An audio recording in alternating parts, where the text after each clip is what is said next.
Amigas y amigos, sean todas y todos bienvenidos a la entrevista. Como siempre, un verdadero placer contar con su amable audiencia.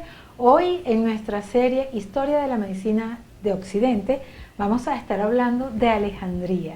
Alejandría, la cuna de la medicina científica, donde se forjó la humanidad a través de un génesis súper particular, porque hubo la conjunción de muchos elementos, factores y personas que hicieron posible que se diera una cantidad de factores que nos llevan a nuestros días a lo que hoy es la medicina. Es la base de pequeños detalles que uno ni siquiera se imagina, surgieron en aquella Alejandría maravillosa y mágica, llena de ciencia, de cultura, de arte y de personas súper creativas. Para hablar acerca de este tema tan bello, tan especial, contamos con nuestro queridísimo doctor Michel Otalle, quien es el presidente del Centro Médico Docente de Los Altos, con quien estamos realizando, gracias a su gentil disposición a darnos de su valioso tiempo para hacer esta historia de la medicina tan bonita, que va a quedar como un documento de conversaciones súper interesantes en cuanto a cómo surge esta magia del ser humano en busca de la salud y del bienestar. Doctor, como siempre, súper contento de conversar con usted. Gracias, muchas gracias. Gracias a ti por invitarme siempre pues a seguir con esta serie, ¿no? Y gracias a Mira TV, por supuesto, y a Gente de Hoy, que siempre están ahí apoyándonos. Sí, hablar de cualquier cosa que tenga que ver con Alejandría, siempre termina uno hablando de Alejandría. Porque es que Alejandría es tan.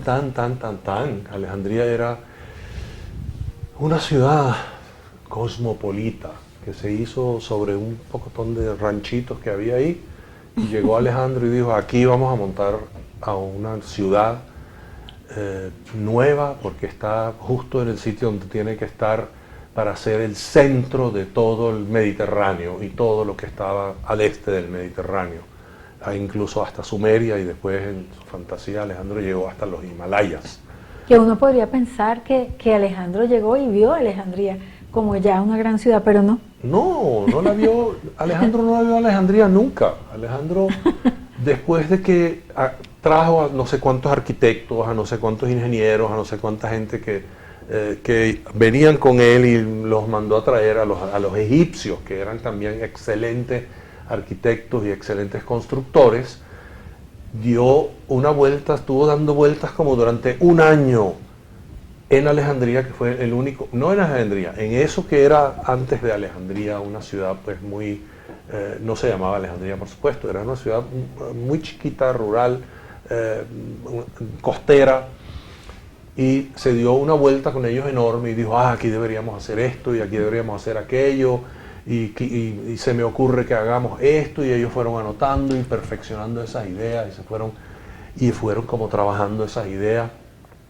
y finalmente Alejandro murió en el 323, y después de él empezó el imperio faraónico Ptolemaico, con P adelante, que fueron 15 faraones y Cleopatra, 16 gobernantes que fueron de origen griego.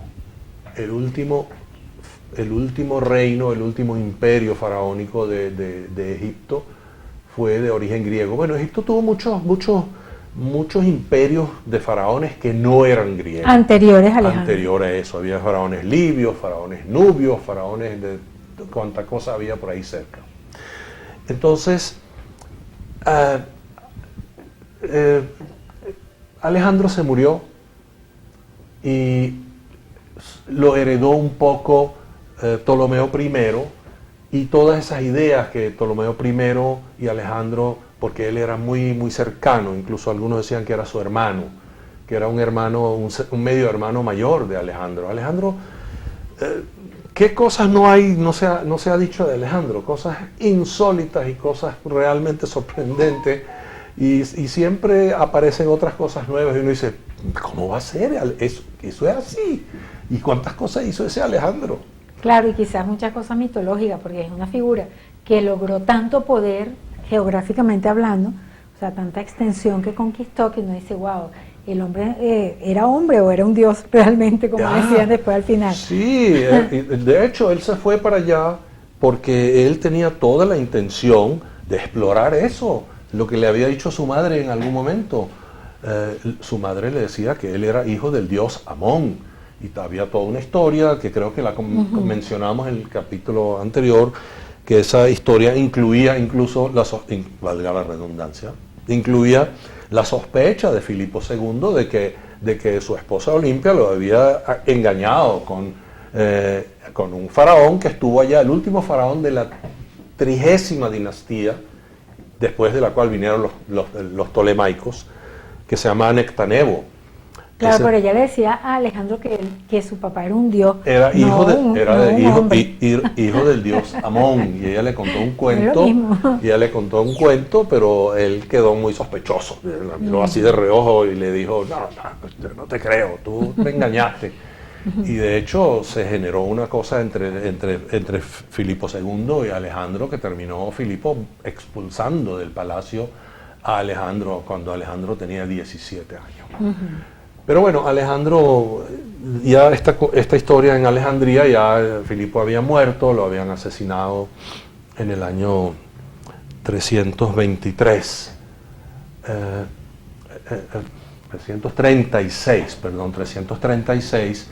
y Alejandro toma el mando allí. Entonces él viene aquí, para cortar un poquito, y les expuso a toda la gente que venía con él cuáles eran las ideas que él quería. Y esa gente yo creo que se fue, pero kilómetros por encima en cuanto a la calidad, al empeño que pusieron para cumplirle esos deseos a Alejandro, que Alejandro no estaba ni ahí, se había ido ya a conquistar lo que había que conquistar en todo ese mundo conocido. Y de ahí yo creo que, no sé si hay alguna imagen que podamos ver, el imperio de Alejandro. El imperio de Alejandro, si nos pueden, si está por ahí, ahí está, mira, qué eficiencia, ¿no? El imperio, ese era el imperio, eso fue lo que conquistó Alejandro. Alejandro empezó la conquista de ese imperio en el año 331 y en el año 323 se murió, es decir, en 8 años ocupó todo eso.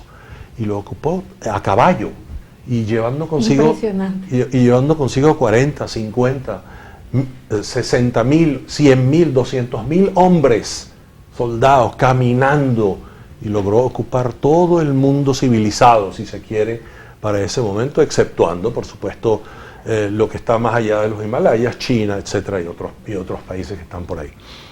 Pero Alejandro fue un ser extraordinario, excepcional, y los que estaban a su alrededor lo sentían así.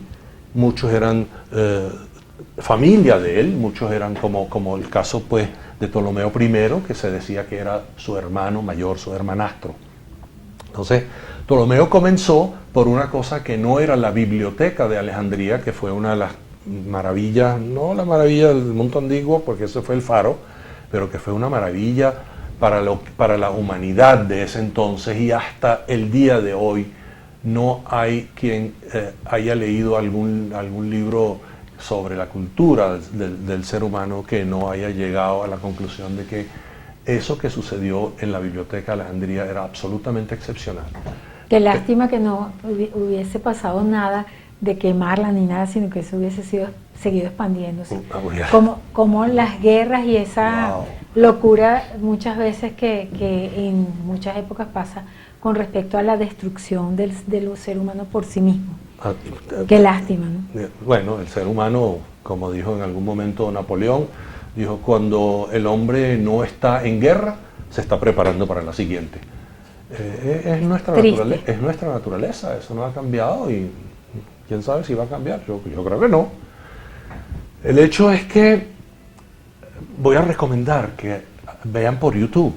Hace unos días vi un documental hecho por un ser extraordinario que se murió muy joven, muy temprano para lo que uno hubiera querido seguir sabiendo de él. Ese señor era un astrofísico llamado Carl Sagan. Carl Sagan hizo un libro que se llama Cosmos hizo una serie de televisión muy buena, yo les recomiendo que la vean. Cosmos es estupenda, uno no se cansa de verla, está hecha con un lenguaje realmente accesible, realmente comprensible, no necesita ser uno un astrónomo, ni un astrofísico, ni un historiador para entenderlo. Uno de esos capítulos es sobre la historia de cómo se hizo la biblioteca de Alejandría. Qué interesante, ¿verdad? Se las que recomiendo. tiene muchos temas variados. Yo sé que tú vas a ir rapidito a verlo. Invito a todos para que lo vean porque de verdad es excepcional. Ahora, la biblioteca de Alejandría era como un componente menor de lo que quería Alejandro y pensó y soñó Ptolomeo I Sóter. Y quiero repetir que el Sóter significa libertador, para que estemos siempre conectados, que tenemos nosotros un libertador aquí, pero hubo en la antigua historia muchos libertadores, ¿no? Y el proyecto que tenía en su cabeza Sóter y los ingenieros y los arquitectos era algo que el mismo Sóter, Ptolomeo I Sóter, pudo realizar una parte de él, porque era un proyecto que se llamaba el museo, y el museo ocupaba muchas cosas, entre otras casi todas las disciplinas científicas y la filosofía estaban allí. La filosofía era la reina, siempre lo fue en esos entonces y ojalá también lo fuera ahora. Y Ptolomeo pudo ver hacerse el museo o partes del museo antes de morir. Y él murió de 82 años, de modo que no murió jovencito. Tuvo chance de verlo, de hecho, tuvo chance de verlo. En ese museo es donde se ubicó en algún momento la Escuela Médica de Alejandría.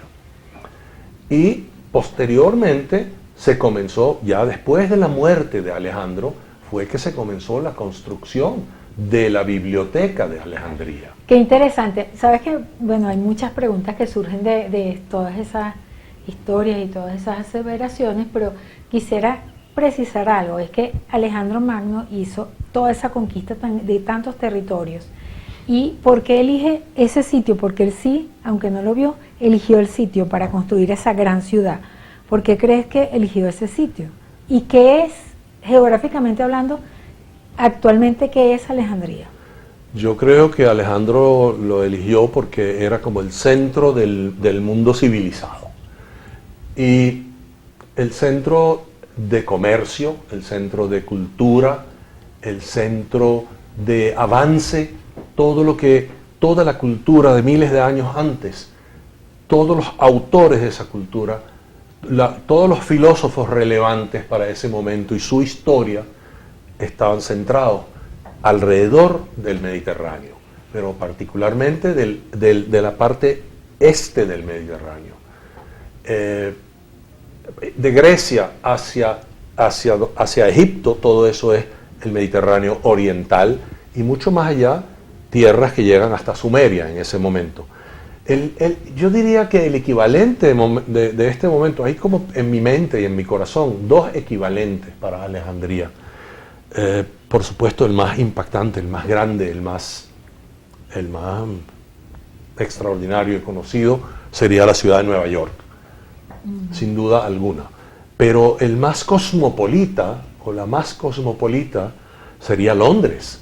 Londres tiene mucho, uno va a Londres y tiene todo lo que uno se imagina que hay en el planeta Tierra está ahí, y lo ves todos los días caminando en la calle frente a ti, como si estuviera en su propia casa.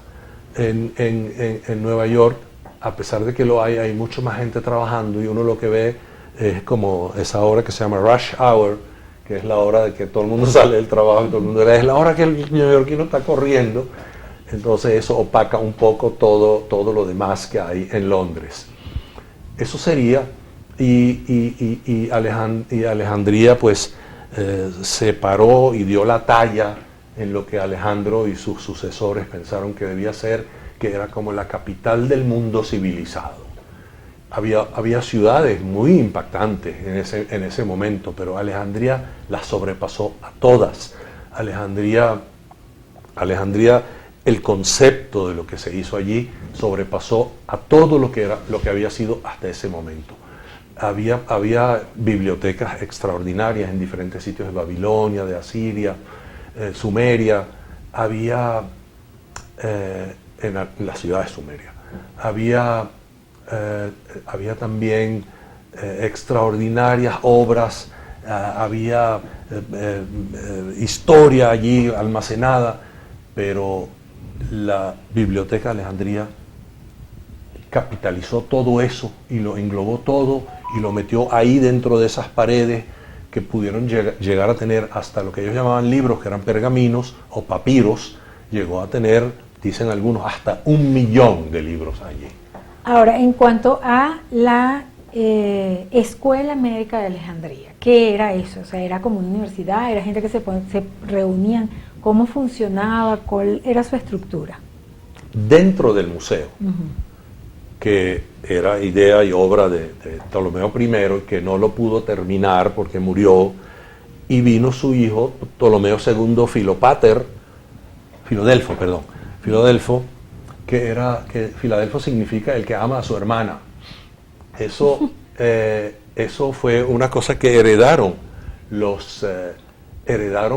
queriéndolo o no, lo heredaron los griegos de los egipcios. Los egipcios, para mantener y conservar la sangre pura de los faraones, entonces los faraones se casaban con sus hermanas. Entonces, pero eso fue motivo de tremendos problemas desde el punto de vista médico y genético. Desde el punto de vista genético. Uno de las muestras momificadas de eso fue Tutankamón.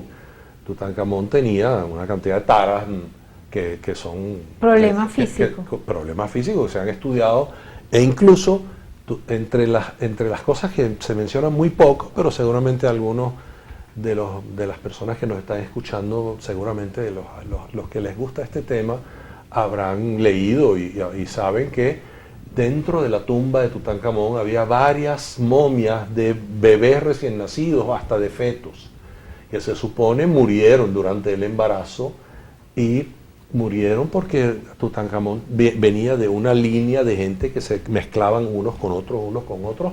Se degenera la raza. Y eso, la raza, claro, todas las fallas se van encontrando unas con otras y se forman enfermedades o incompatibles con la vida o tremendamente discapacitantes, ¿no? Qué fuerte, ¿verdad? Que eso pase. Sí, entonces, hubiese pasado en esa época. Ptolomeo II, y por las razones, ¿no? Por defender la sangre, lo que hacían era deteriorar su propia raza. Menos mal que Ptolomeo II Filadelfo no tenía ninguna de esas enfermedades, porque ese fue el que hizo la Biblioteca de Alejandría. Ahora, ¿quiénes eran los médicos? ¿Quiénes eran las personas que estaban allí? Aparte, claro, de los grandes nombres que llegaron a nosotros a través de la historia, de los cuentos y de los escritos, pero me imagino que había gente que trabajaba ahí, no Claro. sé si enfermeros o no, quizás no como esa figura, pero asistentes, ayudantes u otras personas. Allí había de todo eso, pero en particular había lo mejor del mundo. Todo el que tenía algo que decir y quería decirlo y valía la pena que lo dijera, se fue a Alejandría. Yo recuerdo en los años 70, por ahí 80 del siglo pasado, cómo todos los pacientes, por ejemplo, se iban a Houston para tratarse de cualquier cosa. Enfermedades cardíacas, cáncer, etcétera, etcétera, etcétera. Incluso algunas personas de mi propia familia terminaron en Houston, no porque aquí no hubiera, sino porque ahí había tanta fama y había tanto adelanto. Pero ahora en nuestro planeta, y con todos esos avances de la comunicación y con todos los avances de poderse desplazar de un sitio a otro y las facilidades que existen, pues prácticamente en todos los países del mundo, en particular los países del primer mundo, hay de todo y se puede hacer de todo, que en aquel entonces no se podía hacer sino en Alejandría. Entre las cosas que no se hubiera demorado mucho tiempo más, varios siglos, para que pudiera hacerse fuera de Alejandría, era la disección de humanos, la disección de cadáveres, que eso fue lo que impulsó, pero tremendamente, a la educación médica e impulsó tremendamente a reevaluar todo el conocimiento que ya existía, que comenzó a ser un conocimiento pseudo casi científico desde los tiempos de Hipócrates, es decir, siglo V antes de Cristo. Aquí estamos en el siglo III, es decir, 200 años después. Todavía las teorías y las enseñanzas de Hipócrates eran estelares, a pesar de que muchas no eran muy válidas. Ahora, no se hacía en ninguna parte ningún tipo de disección, pero en Alejandría sí. ¿Por qué? ¿Por qué lograron ellos hacerlo y cuál era su preeminencia para poder hacer algo que no se hacía en otro lado?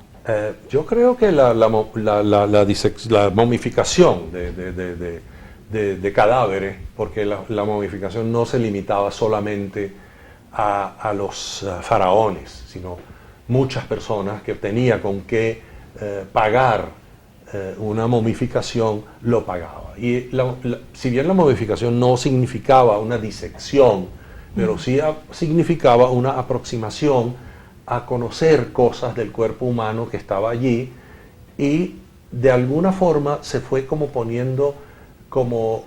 haciéndose como más suave la prohibición, porque también en Egipto originalmente la había, pero se fue como suavizando, y finalmente fue permitida en los tiempos de los Ptolomeos. Ya se permitió que esas disecciones se pudieran hacer.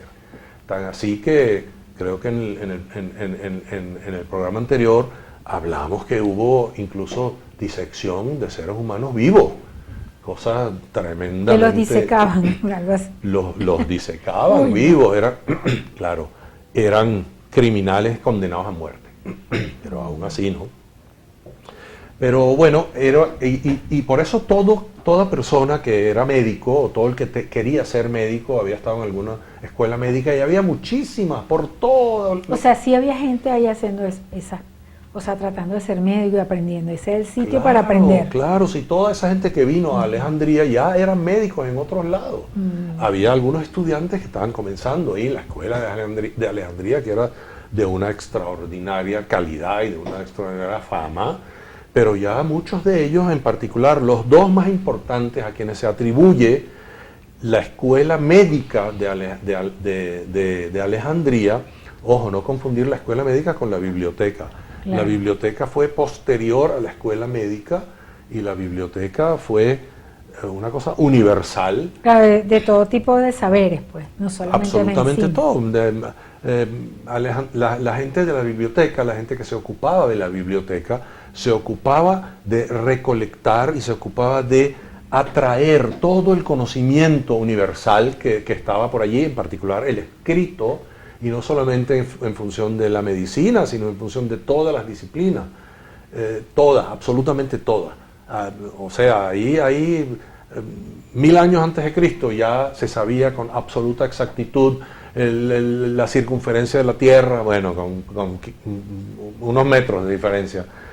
Se sabía que la Tierra giraba alrededor del Sol. O sea, hubo que esperar 1000 años más para que la gente, o más de 1000 años, para que alguien salió por ahí, Copérnico y los otros, a decir que sí, que la Tierra, parece que la Tierra no es la que está en el medio, y después vinieron otros y otros y otros, hasta que finalmente se aceptó a regañadientes que era así, que realmente la Tierra era un pequeño planeta casi que insignificante. Pero bueno, nos tocó la suerte de vivir aquí en esta insignificancia. Sí, bueno, sí. Hay que, eso es lo que hay. No, pero hay que buscar. No, maravilloso. Hay que tratar siempre de obtener lo la mejor. La magia de eso, vivir ¿no? aquí. Ajá. Los dos médicos más extraordinarios que fueron quienes fundaron la escuela fundamental, la escuela médica de Alejandría, fueron Herófilo y Erasístrato, Herófilo de Calcedonia y Erasístrato de Quíos, dos islitas en el mar Egeo. Quíos Quíos se escribe C-H-I-O-S, con un acento en la I. Ahí donde está ese nombre escrito en rojo. Quíos es una isla famosísima en el mundo entero, y todos hemos tenido que saber algo, hemos tenido que que estar cerca de algo que se produce en Quíos. Pero muy poca gente lo sabe, ¿no? Todos los domingos y los sábados y no sé qué y tal, tenemos algo que ver con Quíos y uno no sabe, dice, pero ¿qué es esto? ¿De qué se trata? ¿De qué está hablando este doctor? Quíos es el espacio en el mundo donde se produce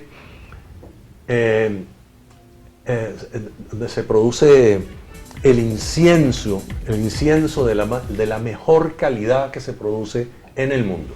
Ah, sí. Sí, entonces Quíos produce un incienso que no solamente se utiliza para, yo dije sábado y domingo, por la misa y la iglesia, ¿no? Ajá. Sino también se utiliza para preparar muchísimas cosas, bebida, comida, dulce. Es extraordinario. Con la planta con la que se hace el incienso, es una planta. Con el almizcle. Ah, ok.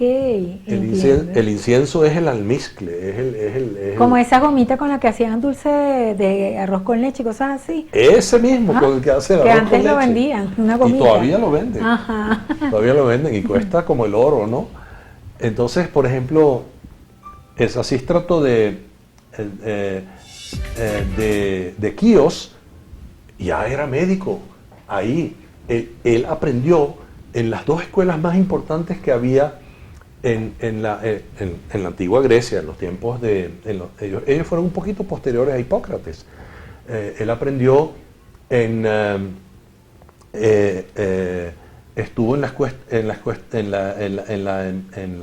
escuela de Cnido y estuvo también en la escuela de Hipócrates no me acuerdo el nombre ahora. En pocas palabras, que esa escuela de medicina la fundaron los griegos. La fundaron dos griegos, griegos. Ellos fueron los que la hicieron. Y casi no se nombran, ¿verdad? Esos dos griegos. Por favor, eran griegos, absolutamente. ¿Qué tal? En la próxima parte, por supuesto, vamos a continuar hablando de este interesantísimo tema, así que quédense allí con nosotros.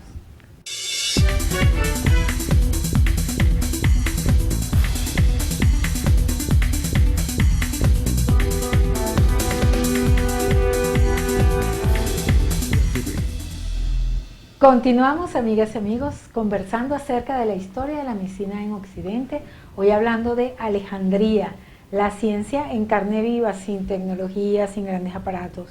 Allí, en la observación, desde la observación de Aristóteles hasta dos fundadores que no se han mencionado mucho, pero que, de acuerdo a la historia, son los fundadores de esa escuela de medicina. Absolutamente, como dijimos, Herófilo de Calcedonia y el otro se llamaba Erasístrato de Quíos. Bueno, la escuela donde había estudiado, él estudió con dos maestros. Uno era de la escuela de Cos, que era de donde fue Hipócrates, y el otro en la de Cnido, que no tenía como grandes nombres, pero ya hay uno por ahí que se llama Crisipo. Ese fue maestro de Erasístrato. Entonces ya apareció el nombre que no me acordaba, gracias a la chuleta, por supuesto. Entonces ellos dos, Herófilo, lo terminaron llamando el padre de la anatomía.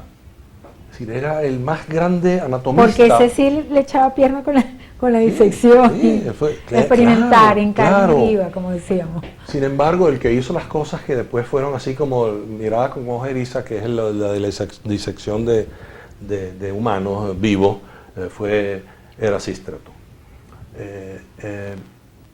Pero ellos dos, Herófilo le llevaba unos 20 años y estaba dedicado fundamentalmente a la parte anatómica. Él se dice que disecó centenares de cadáveres y que obtuvo conocimiento de prácticamente todos los órganos, describió funciones de esos órganos, describió conexiones que tenían esos órganos unos con otros, y así pues una de las cosas que más se le atribuye y respeta fue la disección del ojo humano. Y la descripción después del ojo hizo. Claro, hizo una descripción de la anatomía del ojo, cómo el nervio óptico entraba allí, etcétera, ¿no? Y también estudió las meninges, y describió los vasos sanguíneos de las meninges, que son unas capas que cubren al cerebro, y tan es así que hay una estructura de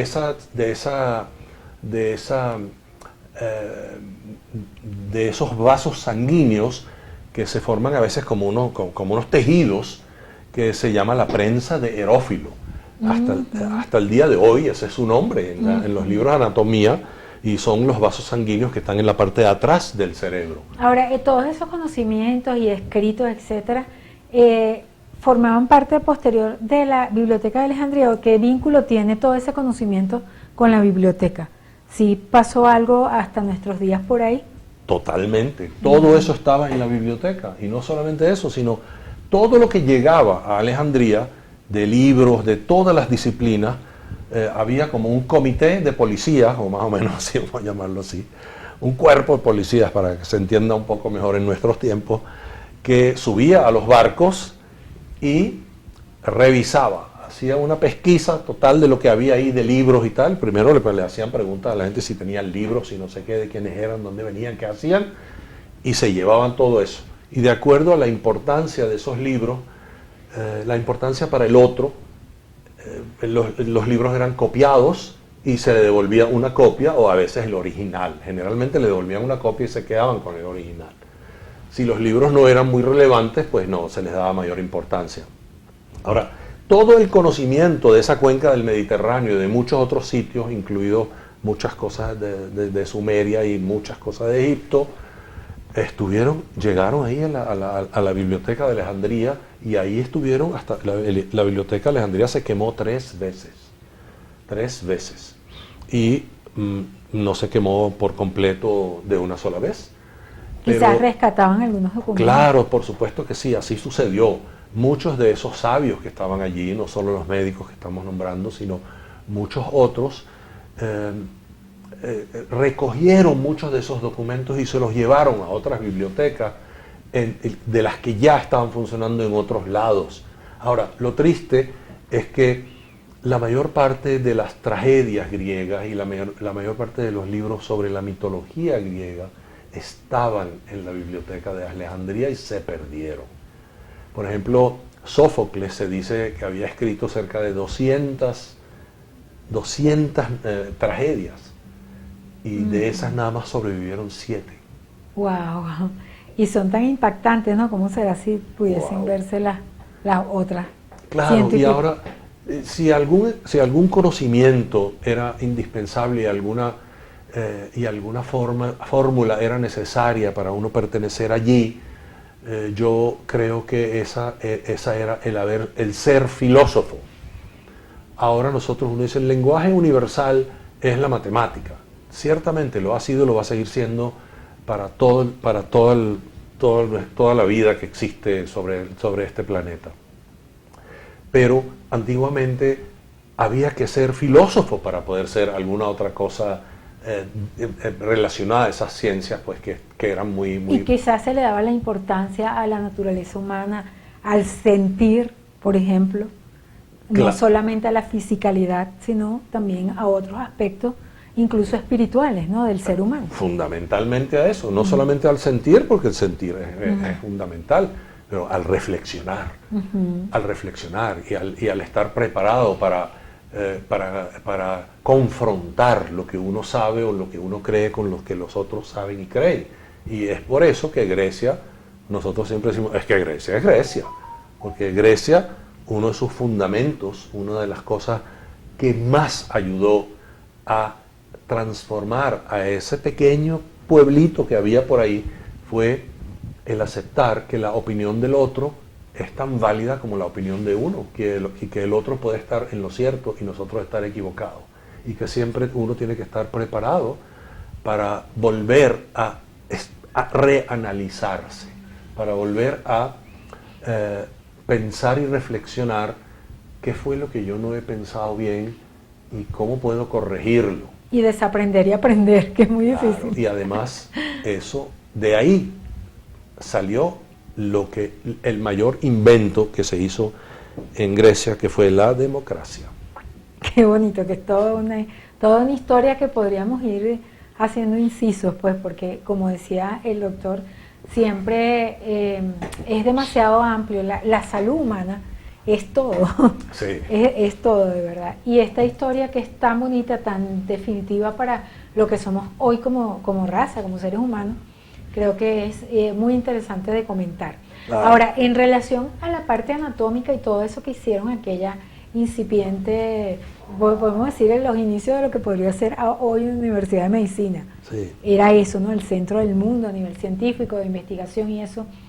En la parte anatómica, digamos, vieron la diferencia, por ejemplo, desde la perspectiva de la edad, del género, la diferencia, por ejemplo, de un niño a un anciano, la diferencia de un hombre a una mujer, la diferencia de una mujer en las diferentes etapas que podría tener, como por ejemplo estar embarazada, que es todo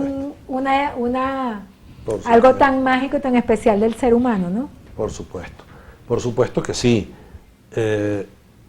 Pero eso lo vamos a hablar con nuestro próximo héroe, que es Galeno, pero valga la aquí se comenzó un poquito de conversarla, ¿no? Sí, la anatomía, ese es el maestro Galeno, porque mucha gente no dice, mire, el Galeno, pero no entienden. Uno piensa que es un adjetivo de un, ¿no? personaje. Sí, que es un adjetivo, ¿qué significa, ¿no? Galeno, pues? Así. Es en honor a él. Es en honor a él. Es un epónimo. Así mismo. Se llamaba Claudio Galeno Nicón. Así se llamó Galeno. Galeno fue 300 siglos, 3 siglos o 4 siglos más allá de estos de los que estamos hablando ahora. Fue ya después de Cristo. Pero volvamos un poco. Herófilo era el primer anatomista, lo llamaron así. Pero Erasístrato era el primer fisiólogo, si queremos llamarlo de algún modo. Herófilo describió la parte estática del ser humano, los vasos sanguíneos, los músculos, los huesos, hizo tratados sobre todo eso, escribió no sé cuántos libros. Y el otro empezó a discernir un poco cómo es que funciona eso. Y planteó una serie de teorías. Era un gran equipo. Claro, de cómo funciona eso. A tal grado que Erasístrato, la vez pasada lo mencionamos un poquito, que él fue el que le diagnosticó a Seleuco I, que su hijo Antíoco estaba enfermo de amor, ¿no? Entonces, yo me imagino pues que la gente que nos escucha, los queridos amigos que nos escuchan y que nos ven, se deben acordar, pero para quienes no han visto los programas anteriores, bueno, ese diagnóstico, hagámoslo así cortico, él le diagnosticó a Seleuco, era el emperador de uno de los reinos o de los imperios que dejó Alejandro. Tenía un hijo que se llamaba Antíoco, que se enfermó gravemente, y llamaron a Erasístrato para que lo diagnosticara, porque él era pues no estaba ahí, el otro señor vivía en Damasco. Se lo llevaron para allá y entonces fue, y cuando lo vio, habló con él, llegó pues a la conclusión de que tenía mal de amores y que el tipo estaba muy grave y que se iba a morir si no se resolvía eso. Y el mal de amores que tenía Antíoco era que estaba enamorado de su madrastra, la esposa de su padre Seleuco, Seleuco I. Historia dramática. Y ese muchacho era el heredero de ese imperio, el más grande que dejó Alejandro, el más grande de los imperios. Se dividieron en 3 y el más grande era ese Seleucida. Entonces él va y le dice a Seleuco, mire, no sabía cómo decírselo, su hijo está muy, muy enfermo porque, bueno, tiene mal de amores. Le dice, pero ¿cómo es esto? ¿Esto qué? Le dice, él está enamorado de mi mujer. Entonces, pero ¿cómo es su mujer? ¿Dónde está su mujer para que se enamore de ella? No, dice, no, de la mía no, de la suya. Y entonces, claro, a Seleuco aquello le dio un yello y fue y reflexionó no sé qué, por cuánto tiempo, y al tiempo regresó, llamó al hijo, le dijo, ya yo sé lo que tú tienes, y y vamos a hacer lo siguiente, yo me voy a divorciar de Stratonice, que era como ella se llamaba, la voy a liberar para que tú te puedas casar con ella. No, eso es algo increíble. Y todos vivieron muy felices y Antíoco tuvo varios hijos con Stratonice. Casi como un chistecito, pero bueno. Sí, ok, era Sístrato, que era el fisiólogo, que sabía cómo era que funcionaban las cosas, ¿no? Ahora, ellos cada uno dejó una escuela extraordinaria, con muchos alumnos, con muchísimos discípulos, como estos habían aprendido de Hipócrates y de discípulos de Hipócrates. Y durante la época de Hipócrates, y no vamos a entrar como en mucho detalle, empezó a hablarse de las escuelas que tenían formas de aproximarse a la enfermedad y al enfermo.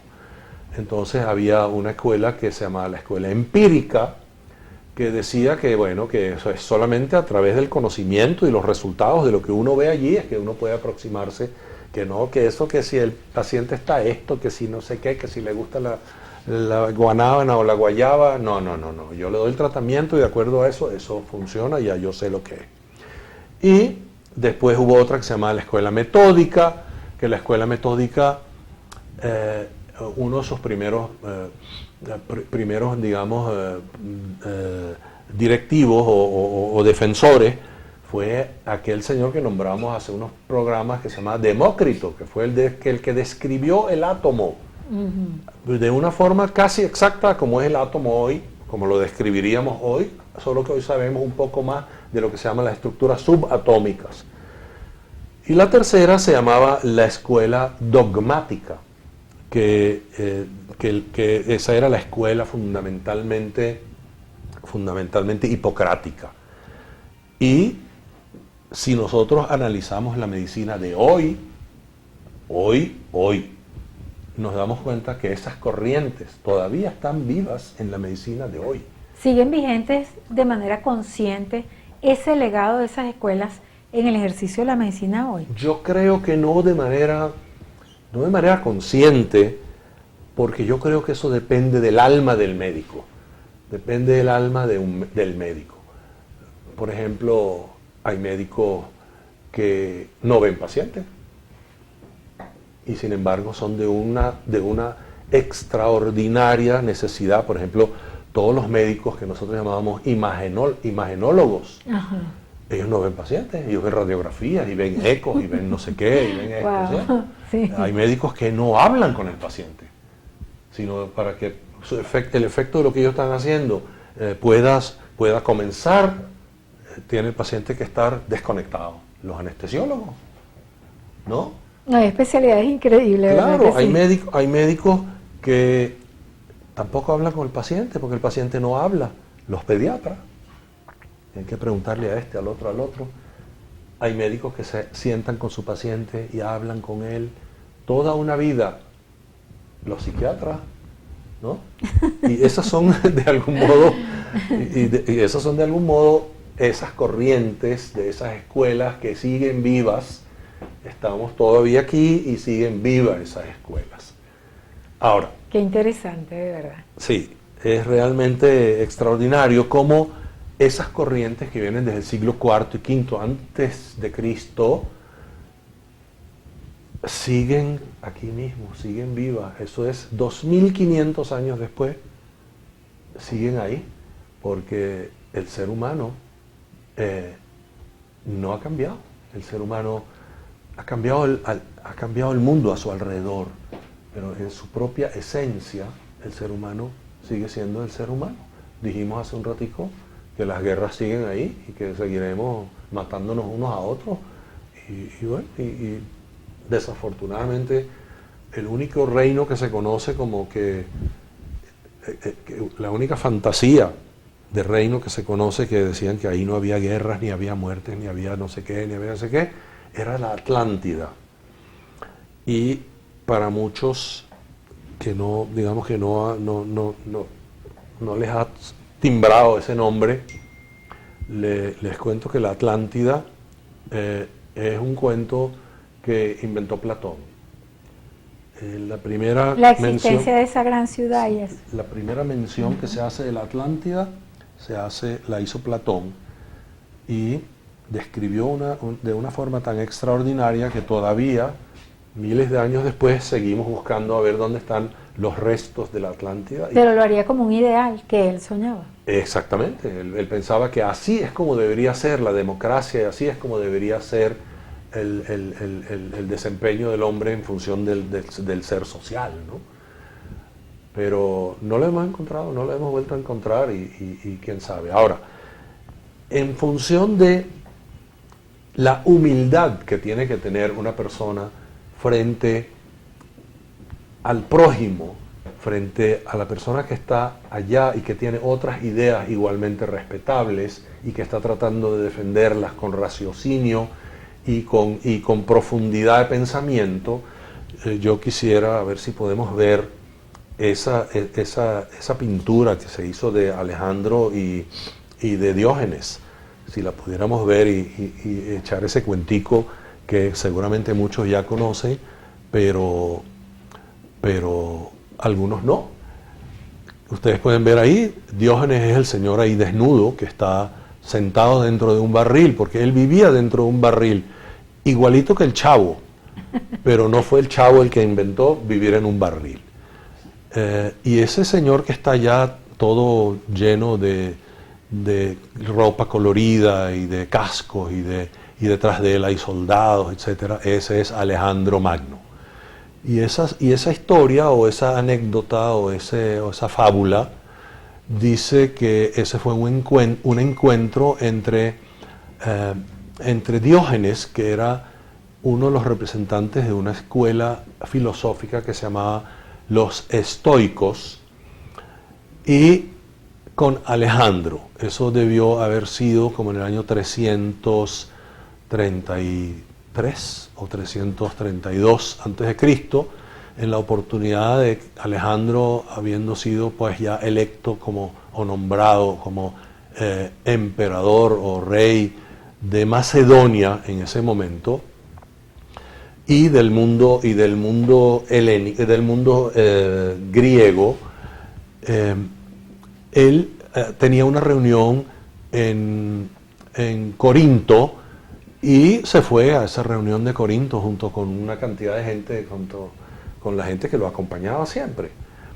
Entonces, él se fue a Corinto, terminaron lo que iban a hacer en Corinto y le extrañó, él no conocía a Diógenes, y le extrañó que Diógenes no estuviera ahí porque todos los filósofos y todos los atenienses que eran considerados como filósofos, él hizo una escuela, pero la escuela era en la calle, a diferencia de Platón, de Platón, que hizo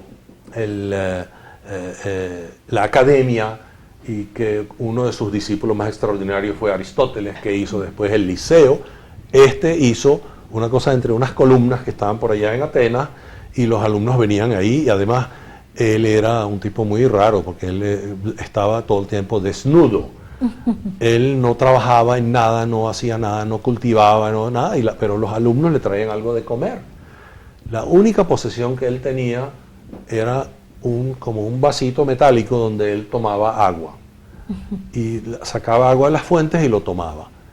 Y un buen día, pensándolo así un poco, viendo a un niño tomar agua con la mano y no con ningún otro artefacto, dijo, pero ¿para qué yo quiero esto? Regaló el vaso y de ahí en adelante siguió tomando el agua con la mano. Entonces vamos un poco a la modestia y a la sencillez. Cuando Alejandro llega ahí, encuentra a Diógenes allí, Alejandro se acerca y le pregunta a Diógenes si él sabe quién es él, si Diógenes sabe quién es Alejandro. Y Alejandro lo ve con ese grupo, con ese batallón que venía detrás de él de hombres armados, y le dijo, sí, yo creo, sí, tú eres un hombre que tiene mucho miedo. Le dice, ¿y por qué tú dices eso? Le dice, porque mira cuánta gente viene armada detrás de ti, tú tienes miedo a morir, tú tienes miedo a que alguien te mate. Entonces él le dice, bueno, yo soy Alejandro III de Macedonia, y dime qué puedo yo hacer por ti.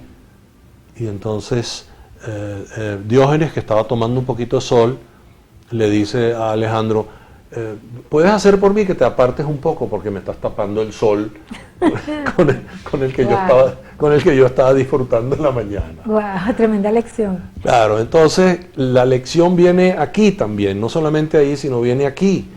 Después que terminó esa visita, Alejandro miró a sus hombres y dijo, si yo no fuera Alejandro III de Macedonia, yo quisiera ser Diógenes de Sinope. Wow. Entonces, bueno, ese era el mundo griego, y cerrando un poquito, vamos a decir, probablemente la Escuela Médica de Alejandría estaba full de gente que después fue muy exitosa y después siguieron los estudios y siguieron la anatomía y siguieron la fisiología de sus maestros, y eso abrió el camino para llegar en el siglo II después de Cristo, llegar a Galeno, y lo vamos a ver con detalles también Galeno, si no se nos atraviesa algo en el medio, por ejemplo, los primeros tiempos de Roma. Llegamos a Galeno y vemos cómo Galeno recopiló todo el conocimiento posible desde Hipócrates hasta él, y de cómo Galeno fue tan extraordinario que él se volvió pues el médico del emperador del momento. Y el emperador romano, que llegó hasta nuestros días. Y ese entonces será el tema del próximo programa. Sí, pero vamos a nombrar, por ejemplo, de algunos. Fíjense que ya las disciplinas que habíamos visto también en otras cosas, como en la medicina egipcia, se va mezclando aquí, en la medicina de Mesopotamia también. Por ejemplo, Apolodoro de Alejandría, casi todos son griegos los que vamos a mencionar. Apolodoro de Alejandría, que fue el siglo III antes de Cristo, escribió obras sobre botánica, farmacología, toxicología, etc. Incluso inventó un antídoto para venenos. Calímaco de Bitinia, esa era otra ciudad griega, etcétera, etcétera. Él era perteneciente ya 2 o 3 siglos después a la escuela de Herófilo. Ya Herófilo, pues no es que había desaparecido, pero él fue uno de sus discípulos. Herófilo vivió un bojotal de años. Luego hay Egetor, ese también es alejandrino, ese sí es de Alejandría. Crisermo, o sea, hay muchísimos. Serapión de Alejandría, Filino de Kos, también de Grecia, Temisón de la Odisea, la Odisea, no la Odisea, sino la Odisea, todo pegado, ¿sí? Y bueno, y así es la historia de la medicina de Alejandría, cómo unió todo el conocimiento que había llegado hasta ese día, y además abrió las puertas para que mucha gente quisiera venir y formarse en esa disciplina e ir transformándose en médicos que sirvieran a toda esa cuenca del Mediterráneo. No era algo limitado ni a un grupo en particular, ni a una tribu, ni a nada, sino muchos de ellos regresaron a sus países, y muchos otros que eran egipcios, se quedaron en Egipto y fueron modificando la medicina egipcia, y así se fue moviendo eso. Sin embargo, no desapareció por completo los conceptos que venían desde muy antiguo. Ni siquiera desaparecieron los conceptos en donde los dioses tienen una participación directa y contundente en la enfermedad y en la curación del ser humano. Seguimos como en eso evolutivo, pero que también es acumulativo, ¿no?, de todo ese saber humano. Claro. Doctor, súper agradecida. Gracias. Nos vamos a despedir, y en la próxima parte seguramente Galeno vendrá a visitarnos. Espero que así sea. Y no va a ser un médico precisamente que le diga, mira el Galeno, no. El otro Galeno. Le vamos a servir un café a Galeno en el próximo. Eso espero, hoy no nos dieron café, pero en la próxima.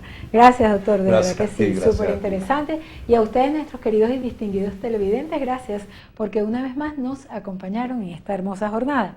A nombre de nuestro director Antonio Brantes, y quien tuve el inmenso placer de conversar con ustedes, Daisy Oropesa, nos despedimos. Hasta la próxima.